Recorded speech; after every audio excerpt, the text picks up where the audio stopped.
Il servizio si è concluso nella chiesa parrocchiale di Fiume Veneto, in provincia di Pordenone, quando i carabinieri di Vedelago hanno notato il padre che entrava all'interno della chiesa, il figlio lo attendeva fuori e distintamente il genitore infilava all'interno della cassetta delle offerte un metro telescopico flessibile al cui estremità era stato applicato un nastro riadesivo. Padre e figlio, 62 e 19 anni, una famiglia ma anche una banda, responsabile di aver rubato le offerte in almeno 14 chiese di tutto il Veneto. Il figlio, che fa da basista e attende il padre che entra in chiesa e utilizzando la tecnica del bioadesivo porta via le offerte.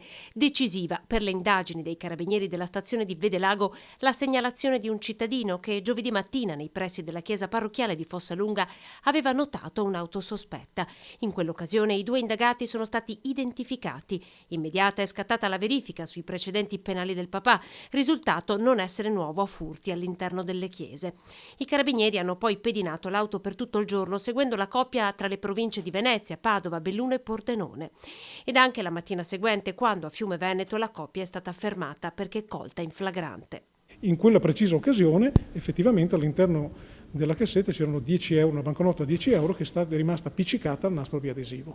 Padre e figlio di origini croate senza fissa dimora si trovano ora in carcere a Pordenone.